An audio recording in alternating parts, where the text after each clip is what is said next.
Okay, ఈరోజు మనం కొత్త లెసన్ చెప్పుకోవచ్చు. ఏంటి లెసన్ ఏమో సమ్ అప్లికేషన్స్ ఆఫ్ ట్రిగ్నోమెట్రీ. మీరు ట్రిగ్నోమెట్రీ చేశారు ఇప్పుడు దాకా. అసలు ట్రిగ్నోమెట్రీ డైలీ లైఫ్లో ఎందుకు ఉపయోగపడుతుంది? ఇన్ని ఫార్ములాస్ చదివారు, దగ్గర దగ్గర 40 పైగా ఫార్ములాస్ చదివారు, ఒక 30-40 సమ్మలు చేశారు. వీటి వల్ల అసలు యూజ్ ఏంటి? హైట్స్ కనిపెట్టడమా? అంతే. ఇప్పుడు అది క్లోజ్ చేస్తాడు డోర్. ఈ ట్రిగ్నోమెట్రీ అనేది మన డైలీ లైఫ్లో ఎలా ఉపయోగపడుతుంది అని చెప్పేది ఈ లెసన్. అర్థమైందా? ఈ లెసన్ ట్రిగ్నోమెట్రీలో ఒక 10% కూడా ఉండదు. 3 ఫార్ములాస్ ఉంటాయి. ఆ 3 ఫార్ములాస్ తెలుసు మీకు ఆల్రెడీ. ఆ 3 ఫార్ములాస్ బట్టి లెసన్ అంతా వస్తుంది. చూద్దాం ఒకసారి. అసలు దీనికి ఈ లెసన్కు ఇంట్రడక్షన్ అంటే ఏంటో చెప్తాను ఒకసారి చూడండి.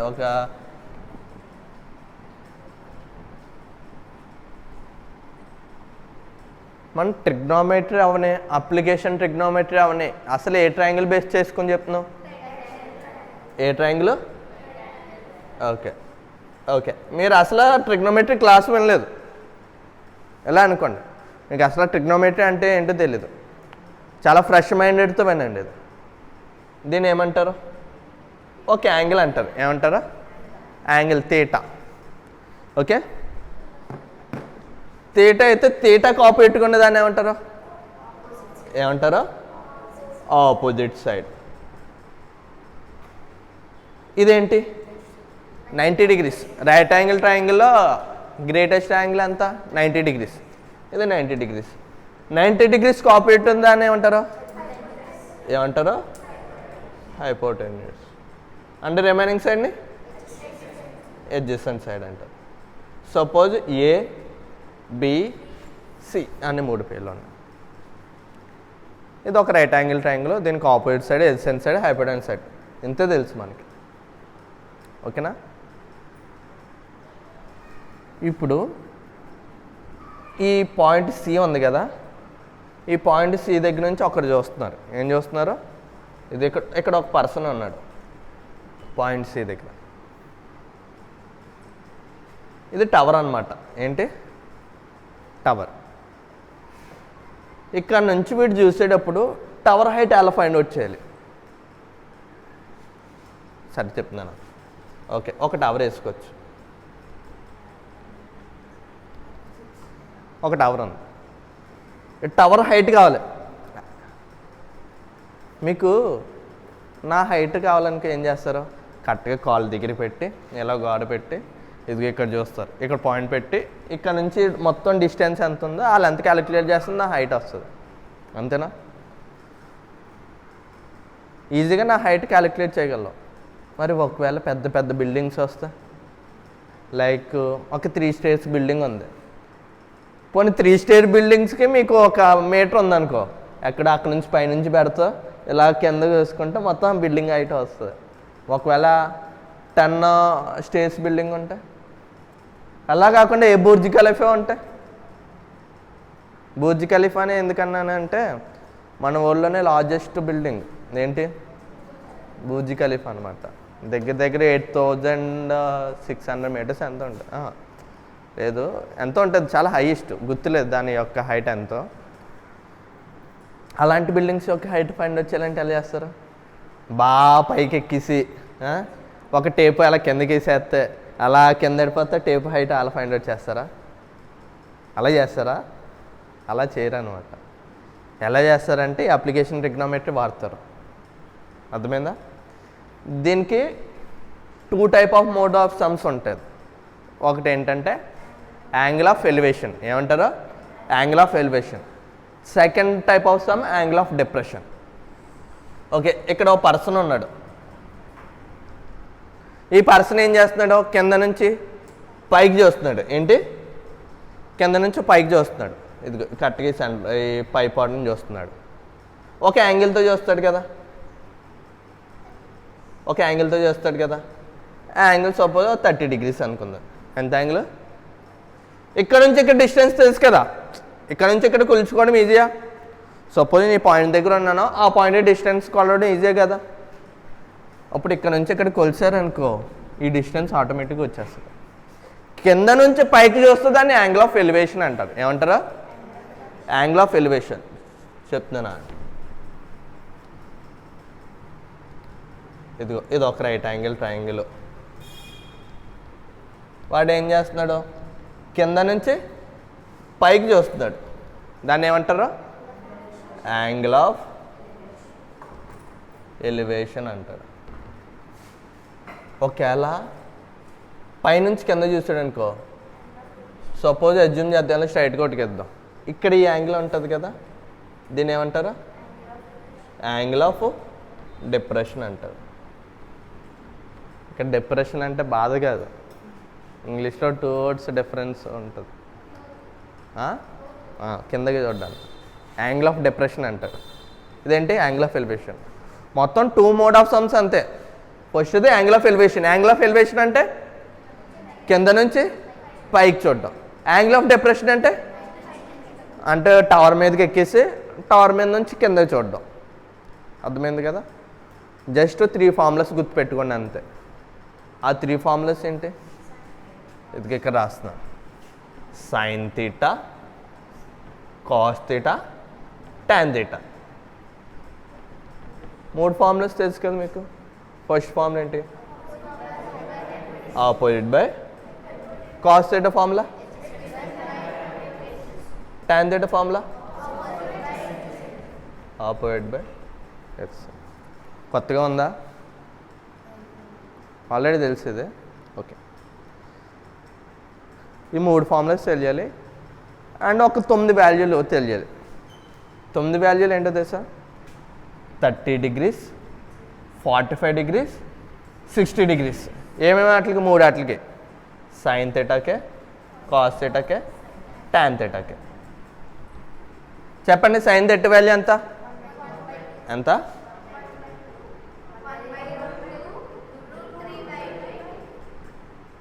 కాస్ థీటాకే?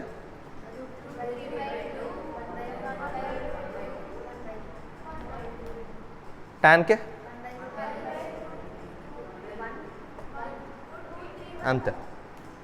ఈ లెసన్లో ఫార్ములాస్ అవునాయి, సమ్స్ అవునాయి, మొత్తం ఇవి తెలిస్తే వచ్చినట్టే. బోర్డు మీద ఏం చెప్పాను? ఒక 3 formulas చెప్పాను అండ్ ఒక 9 వాల్యూలు చెప్పాను. ఒక 2 type ఆఫ్ సమ్స్ చెప్పాను. ఒకటి యాంగిల్ ఆఫ్ డిప్రెషన్, ఒకటి యాంగిల్ ఆఫ్ ఎలివేషన్. అంతే ఈ లెసన్లో. కొత్తగా ఏమి ఇవ్వడం అనమాట. ఓకేనా? ఫస్ట్ నోట్ చేయండి, ఇది ఇంట్రడక్షన్ అని పెట్టి డైరెక్ట్ సమ్స్లోకి వెళ్ళిపోవచ్చు. ఒక సమ్ చెప్తే మీకు అర్థమవుతుంది. అలాగే నోట్ చేయండి, పాస్ చేయ వీడియో. ఓకే, ఎక్సర్సైజ్ 9.1లో ఫస్ట్ సమ్. జస్ట్ క్వశ్చన్ చదివి బొమ్మ వేస్తున్నాను అంతే, నేను ఎక్కువ ఏం చేయను. A circus artist is climbing a 20 meters. ఇది 20 meters లాంగ్ రోప్ అని అంటున్నాడు. లాంగ్ రోప్ అంటే ఏంటి? రోప్ అంటే ఏంటి? ఒక తాడు. ఒక సర్కస్ ఆర్టిస్ట్ ఉన్నాడు కదా, వాడు క్లైంబింగ్ అవుతున్నాడు. క్లైంబింగ్ అంటే రోప్తో ఎక్కుతున్నాడు అనమాట. Which is tightly stretched and tied from a top of the vertical pole. Vertical, what is mean by vertical? నిలువుగా ఉంటే దాన్ని వెర్టికల్ అంటారు. మరి అడ్డంగా ఉంటే ఒక వెర్టికల్ పోల్ అంటున్నాడు కదా, vertical pole. To the ground అంటున్నాడు. అంటే దీని మీనింగ్ ఏంటో చదవండి. ఒక లాంగ్ రోప్ ఉంది, రోప్ యొక్క లెంత్ ఎంత? 20 meters. Which is tightly stretched. ఏం చేస్తున్నాడు? స్ట్రెచ్ చేస్తున్నాం. ఏం చేస్తున్నాం? దానికి కట్టేసి లాగి కడుతున్నాం. అర్థమైందా? ఇది ఇక్కడ పోల్ ఇక్కడ కట్టేసి, తాడు ఇక్కడ కట్టేసి, దీనికి ఏం చేస్తున్నాం? కరెక్ట్గా స్ట్రైట్ లాగి ఏం కడుతున్నాం? Stretched and tied from the top of the vertical pole. ఈ మీనింగ్ చాలా important. Top of the vertical pole. What is mean by top? ఇప్పుడు ఇది పోల్ అనుకోండి, ఇది పోలు. దీని టాప్ ఏంటి, బాటమ్ ఏంటి? టాప్ అంటే బాగా పైన టిప్ ఉంది కదా, ఇది. బాటమ్ అంటే కింద, ఇది. ఇప్పుడు దీని యొక్క టాప్ ఏంటి? టాప్ ఆఫ్ ద పోల్కే కదా కడుతున్నాడు. ఇక్కడ నుంచి స్ట్రెచ్ చేస్తున్నాడు. ఇది ఇలా స్ట్రెచ్ చేస్తాం. ఇది పోల్ ఉందనుకో, దానికి ఎలా స్ట్రెచ్ చేస్తున్నాడు. స్ట్రెచ్ చేసి ఈ రోపు యొక్క లెంత్ ఇచ్చాడు కదా, రోపు యొక్క లెంత్ ఎంత? ఈ రోపు యొక్క లెంత్ ఎంత? 20 meters. To the ground. Find the height of the pole. వాడికి ఏం కావాలి? పోల్ అంటే ఏంటి? ఇదే కదా. ఈ పోల్ యొక్క హైట్ కావాలి. If the angle made by the rope which is the ground level is 30 degrees అంటున్నాడు. అంటే మీనింగ్ ఏంటి? ఇప్పుడు గ్రౌండ్ ఉంది కదా, గ్రౌండ్ అంటే ఏంటి? ఇదేనా? కలుపుకోవచ్చు కదా. గ్రౌండ్ అంటే ఇదే కదా. మీరు 3Dలో ఉంచుకోండి. ఒక ఇది పోల్ ఉంది, ఈ పోల్కి ఏం చేస్తున్నాం? ఒక పైన టాప్ ఆఫ్ ద పోల్ నుంచి గ్రౌండ్కి కడుతున్నాం స్ట్రెచ్ చేసి. దీని యొక్క లెంత్ ఎంత? 20 meters. వీడు లాస్ట్ పాయింట్ ఏమంటున్నాడు? If the angle made by the rope, ఈ రోపు ఒక యాంగిల్ చేస్తుంది దేంతో? గ్రౌండ్తో. అంటే ఇదే కదా. ఒకవేళ అంటే ఇదేనా? ఒకవేళ ఈ రోపు పోల్తో యాంగిల్ చేయడం అంటే ఎక్కడ ఉంటుంది యాంగిల్? ఇది రోపు, ఇదేంటి? పోలు. ఎక్కడ కదా ఉంటుంది యాంగిల్? 2 యాంగిల్స్ ఉంటాయి ఎప్పుడు. ఒకటి రైట్ యాంగిల్, మిగిలిన 2 యాంగిల్స్ ఏంటి? ఇదన్నా అవుతుంది, ఇదన్నా అవుతుంది. ఖచ్చితంగా ఇదేంటి? 90 degrees అవుతుంది. అంతేనా? ఎక్కడ యాంగిల్ పెట్టాలో తెలిస్తే అయిపోయినట్టే ఈ సమ్మం. ఇప్పుడు ఎక్కడ యాంగిల్ పెట్టాలా, ఎక్కడ యాంగిల్ పెట్టాలా? First question. ఎక్కడ ఎందుకు పెట్టాలి? Rope is made a angle with ground, అందుకని ఇక్కడ యాంగిల్ పెట్టాం. ఎంత? 30 degrees. Suppose the rope is making an angle with pole. అంటే ఏం పెట్టాలి? ఇక్కడే కదా. ఇది పోల్, ఇది రోపు, దీని మధ్యలో ఉంటుంది యాంగిల్. అర్థమైంది కదా? 30 degrees. వాడికి ఎందుకే క్వశ్చన్లో ఏం కావాలి? ఏం కావాలి? Find the height of the pole. అది మనం ఫైండ్ వచ్చేసింది. ఫైండ్ అనేది ఎక్కడ ఉంటుందో అది ఫైండ్ వచ్చేది. జాగ్రత్త చూడండి. ఏది కావాలో దానికి మనకు తెలియదు కదా. దాన్ని ఏమనుకోవాలి? ఏమన్నా తెలియదు దాన్ని ఏమనుకోవాలి? ఎక్స్. లెట్ ఆన్సర్ చెప్తుంది చూడండి. లెట్ ఏం let? The height of the pole. Height of the pole is equal to x meters. Height of the pole అంటే ఏంటి? ఇదే కదా. ఓకే, జాగ్రత్త చూడండి. దీనికి ఏ బి సి అని 3 పేర్లు పెట్టుకున్నాం. ఏంటి? A B C. గివెన్. యాక్చువల్గా గివెన్ ముందు రాసుకోవాలి, లెట్ కింద రాసుకోవాలి. నేను రివర్స్లో రాశాను, మీరు రివర్స్లో అండి. ఇది పైకి వెళ్ళిపోవాలన్నమాట. గివెన్ ఏమి ఇచ్చాడు వాడు? లెంత్ ఆఫ్ ద రోప్ ఇచ్చాడు కదా. The length of the rope. Length of the rope ఎంత? 20 meters. ఇంకోటి ఇచ్చాడు, యాంగిల్ ఇచ్చాడు. The angle made by the rope with దేంతో? With the ground. ఎంత? గ్రౌండ్తో 30 degrees. ఇదంతా క్వశ్చన్లో ఉంది. దీని తర్వాత లెటర్ రాసుకోవాలి. ఓకేనా? ఏ ట్రయాంగిల్ ఉంది మనకి? ఓకే, ఇక్కడ సమ్ చేస్తున్నాను. From triangle A triangle? ABC. Right angle ఎక్కడ ఉంది? రైట్ యాంగిల్ ఎట్, రైటింగ్ ఏదైనా నేర్చుకోండి. Right angle at B. అర్థమైందా? From triangle A triangle? ABC. Right angle triangle ఎక్కడ ఉంది? బి దగ్గర. జాగ్రత్తగా చూడండి. ఇదేంటి? యాంగిల్. దీనికి ఆపోజిట్కున్న దాన్ని ఏమంటారు? ఇది ఉంది. ఇది కావాలి మనకి. ఏముంది మనకి? హైపోటెనస్ ఉంది. ఏముంది? మొత్తం ట్రయాంగిల్లో 3 sides.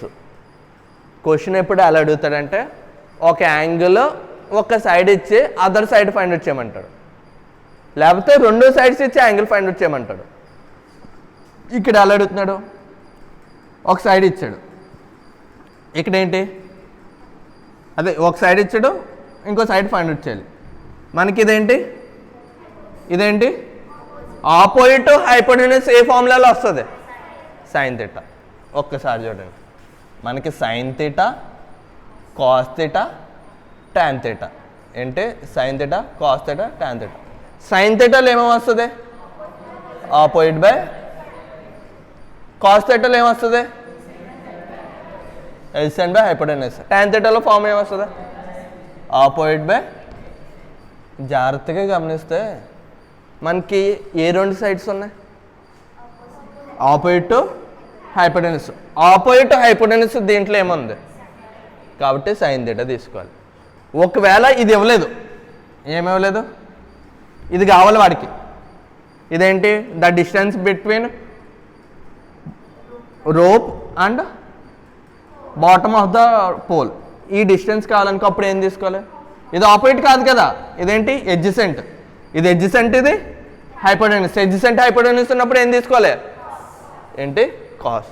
ఇలా కాకుండా హైపోటెన్యూస్ ఇవ్వలే, ఇది ఇచ్చాడు ఇది కావాలి, అప్పుడు ఏం చేస్తారు? ఇది లేదు మనకు ఆపోజిట్ ఉంది ఎడ్జసెంట్, అప్పుడు ఏంటి tan.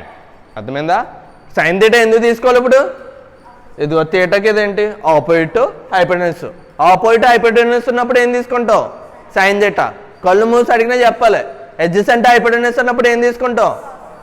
ఆపోజిట్ ఎడ్జసెంట్ ఉన్నప్పుడు ఏంటి? అర్థమైందా? Opposite by hypotenuse sine, adjacent opposite. నేను అందుకే tan అన్నాను, రివర్స్లో అడిగాను. ఎడ్జసెంట్ ఆపోజిట్ ఉన్నప్పుడు tan, ఎడ్జసెంట్ హైపోటెన్యూస్ కాస్. ఇప్పుడు ఏంటి? Opposite to hypotenuse. Sine theta is equal to, sine theta formula ఏంటి? Opposite by hypotenuse. Sine theta అంటే ఇక్కడ యాంగిల్ ఎంత? సైన్ 30 ఈజ్ ఈక్వల్ టు ఏంటి? సైన్ 30. ఆపోజిట్ ఏంటి? ఏబి బై హైపోటెన్యూస్ ఏంటి? Hypotenuse AC. సైన్ 30 వాల్యూ ఎంత? 1/2 is equal to AB value ఎంత? X ఎంత? 20 AC 20. క్రాస్ మల్టిప్లికేషన్ చేద్దామా? అప్పుడు 2 × x ఏమవుతుంది? 2x is equal 20. అప్పుడు x ఈజ్ ఈక్వల్ టు 20/2 అంటే ఎంత? 10 meters. కాబట్టి x వాల్యూ ఎంత? వాడికి కావాల్సింది ఇదే కదా, వాడికి ఏం కావాలి? దేర్ ఫోర్ ఇక్కడ అర్థం, therefore the height of the pole is equal to 10 meters. అర్థమైందా? క్వశ్చన్లో ఇదంతా వాడు ఇచ్చిందే, జస్ట్ ఈ ఒక్క మొక్క చేస్తున్నాం అంతా మనం. ఇది రాస్తే లాస్ట్ ఆన్సర్ రాస్తాం. చాలా ఈజీ లెసన్ ఇది, కానీ డయాగ్రామ్ వేయడం రావాలి. డయాగ్రామ్ వేయడం వస్తే సమ్ అయిపోతుంది. నోట్ చేయండి.